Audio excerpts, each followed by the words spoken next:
I'm Maria Menounos, and you're tuned in to AfterBuzz TV, the ESPN of TV talk. Now, let the buzz begin. Hey guys, welcome. Hello. This is season 4 of Nailed It. It's Nailed It After Show. We are on episode 5. We're super excited. Jungle Bungle. So we're gonna talk about some crazy stuff. Wes is in a sloth suit. Y'all don't even want to get into it right now. First, let me introduce my panel. Eric Jewell is in the building. He says he can make banana bread, but that's about the only thing. He calls himself a failure in the kitchen. Say what's up. Hey guys, how's everyone doing? And it's very true. It is the only thing I will consistently not fail in when I'm baking for anybody. Pretty impressive. And then we have K Satchell, who's a huge fan of Nailed It. And she says she's guilty of many a decorating and baking fail. Hey guys, yeah, I'm working on it, guys. I'm getting it together. Gather it up. And then Alyse Acosta Milan is joining us. She is obsessed with baking shows and loves binge watching previous episodes of Nailed It. Hey everyone, I'm so excited to be part of this panel, and I'm wearing my Minions shirt because I feel that this face is a lot of the times what we see the judges when they see the contestants' cakes. So yeah, especially this episode. Some of the looks they exchange are great. I'm your moderator, Kay Montgomery. I am an avid home baker. I have a serious sweet tooth and love desserts. And I am a huge fan of Chef Jacques, aka Mr. Chocolate. So today we have Rachel Fong, who's a YouTuber who I had never seen before. I immediately I love her. She's so good at explaining stuff. She's super positive and has a great sense of humor. She was our guest judge for this episode. Are you guys familiar with Rachel Fong at all? No, I was not familiar with her. Okay, I wasn't, but her accolades, she was like, oh, and she's still in college. I said, what?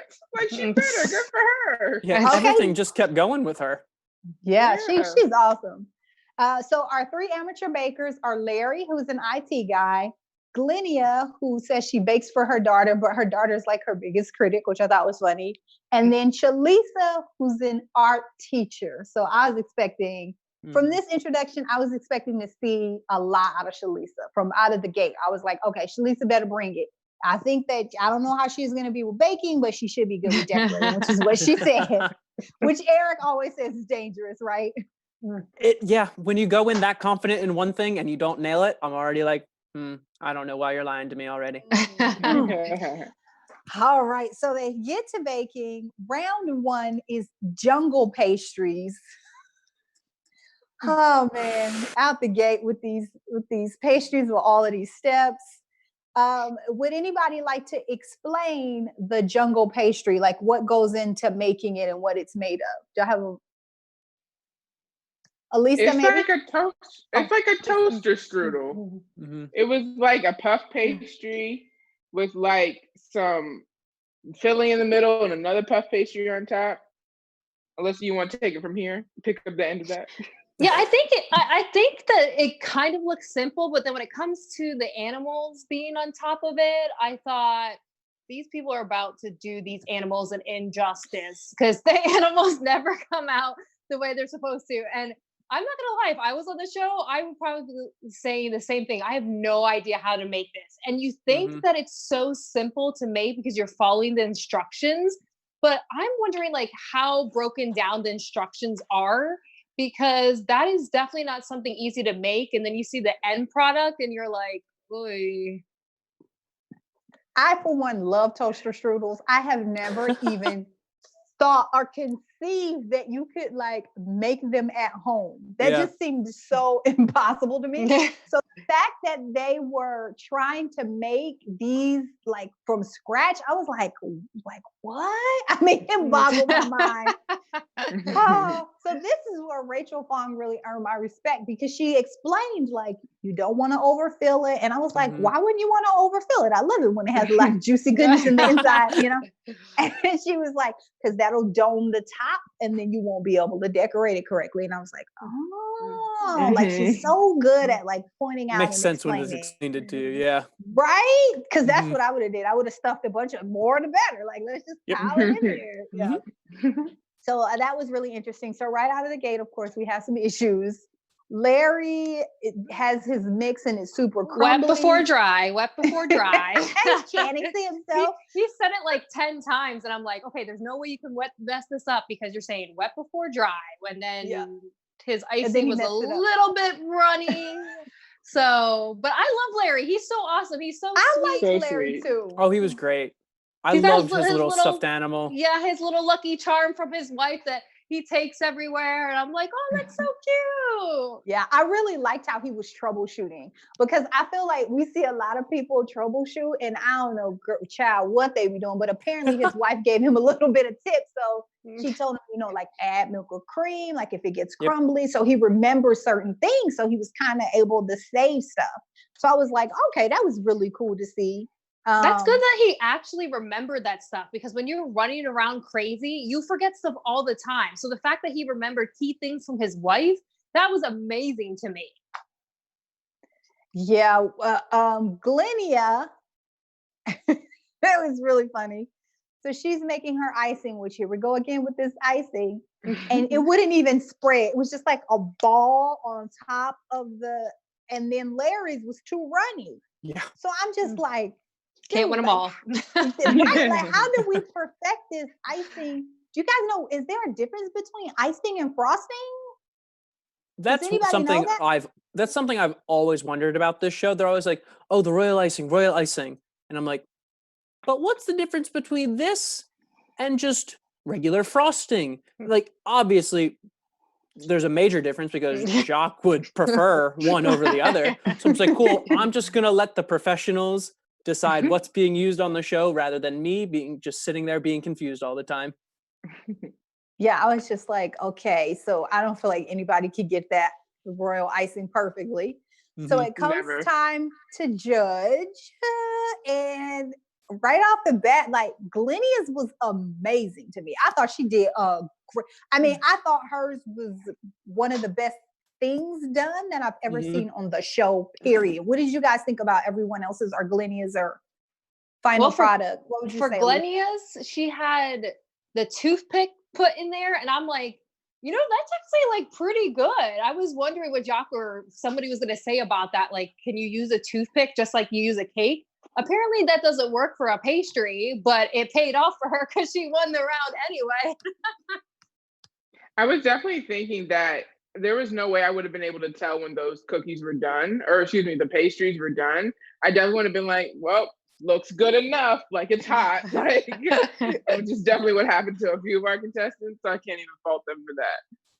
Yeah, I really liked how most of the animals actually turned out on top of all the pastries this time. I thought Larry's alligator was just adorable. Like, I thought it looked so cute, like for the effort that was put in for that. Yeah, Glenia's, she had the hippo, right? Yeah, hers looked amazing. And then that elephant, I was like, oh, your poor trunk. You have such a sad little trunk right there, bud. I'm so sorry for you. What was so interesting? Sorry, go ahead, girl. Okay, what was so interesting to me was when the other art teachers come on, I'm like, oh, they're gonna do great at decorating. But it's mostly like, it depends on what kind of art you specialize in, because she was blending colors well. Everything was like blended well, painting wise, and she had to do something like that was great. But like sculpting was not her strong suit. Yeah. No. Sculpting, she was not there. And when you're going in as an art teacher, we expect so much from you. Because if you're an art teacher, you have like this creative edge to you. And I feel like she didn't really show that too much. Well, I think she had a tough one too, you guys, because she had the trunk and then water was supposed to be coming out of the trunk. I was like, come on now. Like, how is she even supposed to make that trunk stand up? Yeah.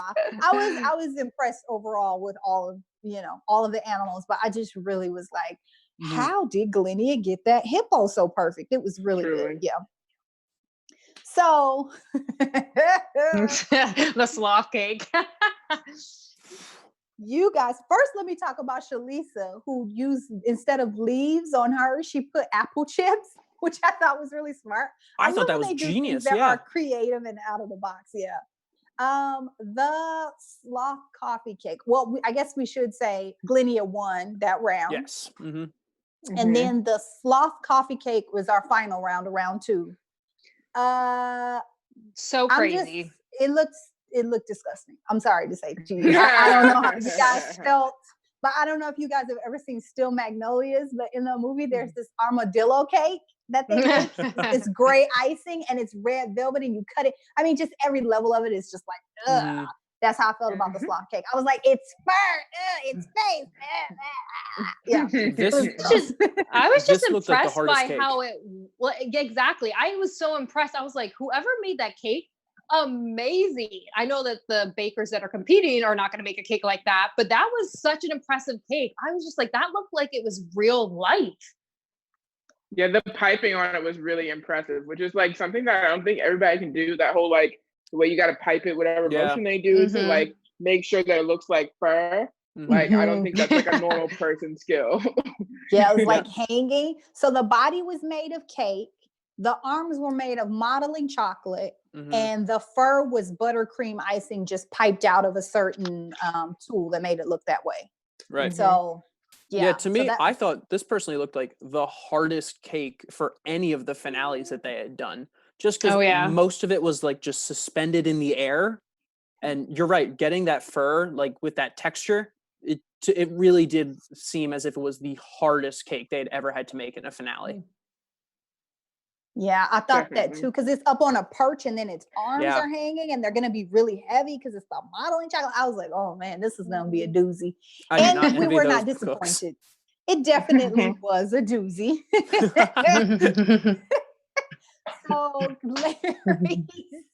So Larry's had huge arms, but kind of no body.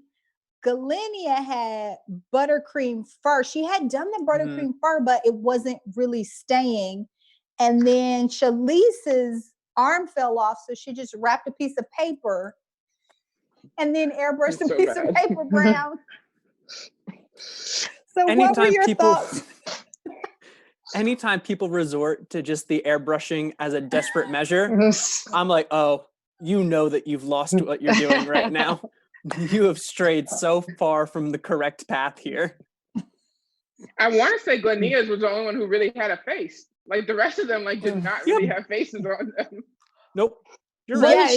She also used the whole advantage when Jock came over to help her. She used the whole advantage, and Larry just used the 30 seconds. And she said, "Do you need help with anything else?" And he's like, "No, I'm good." And he goes back to the oven. And I'm like, boy, use the whole 3 minutes. Like, ask her about other things. And he's like, no, I'm good. I'm like, oh, Larry, I love you, Larry.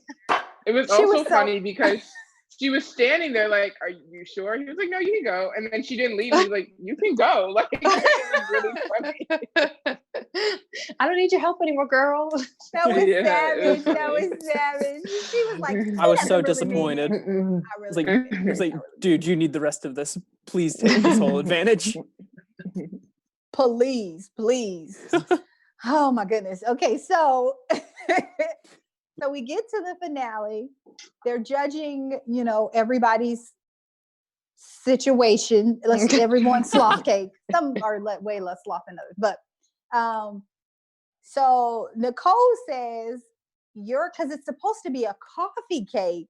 Nicole says it tastes like someone drank coffee and coughed on it because they only had a hint of coffee. She is so funny. Like, what? Have you guys ever baked with coffee before? I don't like coffee. No, I have not. Yeah. I think ever baking with an extra flavor is always like there's going to be too much or too little. Like finding that perfect balance, I think takes practice. Mm-hmm. Yeah. All I know for coffee is what Jacques said, that it needs to be super dark because for the most part, it's just going to bake out like most of the flavor. So the darker your coffee is when you pour it in, that's the stronger it's going to actually taste for you when it's all done and ready. Yeah, so that was Larry's cake. When Nicole tastes Glynia's cake, she said, "I didn't spit it out, so it's a win." Small victories. Just keeping the cake in you is the standard for this episode. What did you guys think about the finals, like the final cakes? Lisa, what did you think about? Definitely think the person who won should have won. Like I said, nobody else really had a face on their cake, or it was just like completely falling apart, and there wasn't like, it just was too much. So I think Linnea, she took that. She needed that. She like deserved that. Yeah. I like what would you say, Lisa?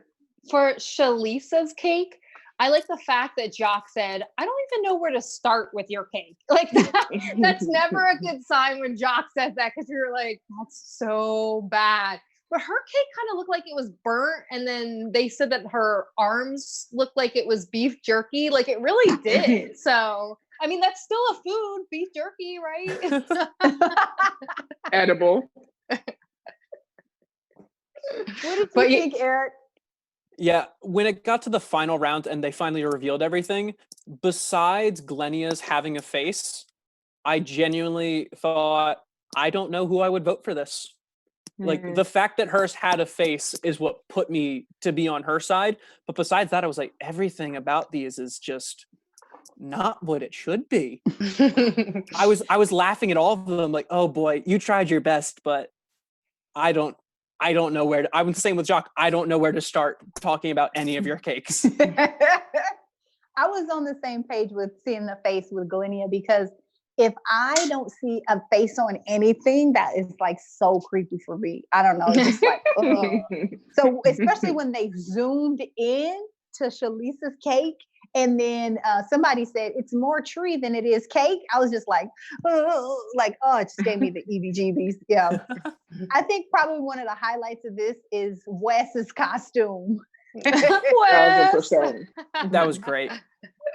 That he's been doing great costumes this entire season so far. I want to know, does he get to keep those costumes? Like, does he have like a bunch of costumes at home that he can just wear whenever? I only hope so. That would be amazing. I just thought his past wardrobe. I thought in the Bigfoot episode he was going to come out in a Bigfoot costume, So I was very pleased yeah. that this time we got a sloth costume. I loved it. That was hilarious. A full-on sloth. So we have some news for this episode. Lisa Kay, what news do you got for us? So Nicole recently did an interview and she was talking about this episode specifically. And it's like a slide, but kind of a compliment. She basically said that she had never laughed harder than when she saw Larry's sloth cake. Which, if you think about it, is kind of a compliment in terms of this show. So Yeah. I thought that was nice of her to say. Oh, that's amazing. And there's been a lot of episodes, so that is a pretty good thing. That's Yeah, a I would big say deal. that's Good for Larry. Yeah. You got a special place in Nicole's heart, Larry. That's awesome. Yep. Yeah. Memorable. Alyse, you have our special segment? Yeah, so we're obviously talking nail it or fail it. So I want to ask you guys, when did you bake something, or what did you bake that was a completely failed it, but you thought it was a nailed it, or were hoping that it was a nailed it? I have a perfect example. When I was making cake pops, it was literally like being on this show because it didn't stay on the stick. They were falling off. I didn't dip them right. They were falling off the stick. It was too much. It wasn't a good time. Like, that's why I say I belong on this show, probably, because What about you, Eric? For me, it's just, I screwed up regular chocolate chip cookies so badly. Like, half of them came out as hard as hockey pucks. The other half came out just completely not baked and like still runny. And I was like, I used the same batter for all of you. I don't understand how half of you are rock solid and half of you are still like a river. It really disappointed me and put me out of baking for a while. What about you, Kay? I think for me, just last week, actually, I made these rolls that I make all the time. I make the dough in my bread machine and then I take them out and bake them. And I didn't let them rise like I normally do. You have to punch down the dough and then let it rise again. And so I just popped them in the oven. And also I used a tablespoon instead of a teaspoon on salt. So not only were they like powdery and floury and gross, but they're also super salty. Oh. And they're like one of my favorite things I make, one of my kids' favorite things I make. So they were all like, oh, we're getting rolls. And then they were like, these Oh, are no. rolls. Yeah. Well, for mine, I was so excited when I was around the holidays to make apple pie cupcakes. And I'm thinking, these are going to be amazing. I swear I made them twice. I followed the recipe to a T. And when they came out both times, it was like, this isn't exactly what I thought it was going to be. And I was so bummed because I tried so hard and I followed the recipe to a T. I even watched somebody on a video make it and I did everything like they were and they did not come out good. So I'm I'm still a little bit sore about that. That's such a disappointment when you don't know what you've done wrong. You're like, Yep. Exactly. you can't get to the bottom of it. So frustrating. Yeah. Yes. Well, thank you so much for joining us, super fans. That's all the time we have for today. We so appreciate you checking in with us. We just want to remind you that if you're listening to us on a podcast, to give us a 5-star rating. If you're watching us on YouTube, make sure to comment below and then give us a thumbs up. We always love that. And then we want to, of course, thank Keven and Maria, who have our network up and running through this crazy time. And we so appreciate it, as well as our producers who help to put the shows out. Let's go through and give these guys your social media handles so they can know where to catch you. Eric Jewell. Yeah, thanks for stopping by, guys. It was great talking with you guys. You can follow me on Twitter at EricJewell11. I'll be watching a lot of these episodes again this week. Feel free to tweet me your thoughts on them. All right, Alyse?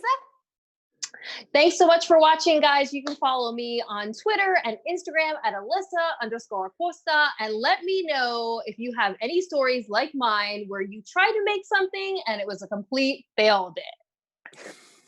And Lisa K. All right, guys, you can check me out at K Satchell on Instagram, Twitter, and TikTok. Let's chat. Let's hang out. Let's have a good time. Awesome. And I'm your moderator, Kay Montgomery. You can find me on Twitter and Instagram at HostK. That's HOSTKAY. Thank you so much for joining us this episode. We will see you next time on the Nailed It After Show. Our founder, Keven Undergaro, and me, Maria Menounos, would like to thank you for tuning in to AfterBuzz TV. Remember, we're not just the first, we're the biggest in the world, and we're the only destination for all your favorite TV shows. Whatever you crave, we've got it. So go to AfterBuzzTV.com and check out our lineup. Buzz you later. The views expressed herein are those of the hosts only and do not necessarily reflect the views of AfterBuzz TV or its owners or principals.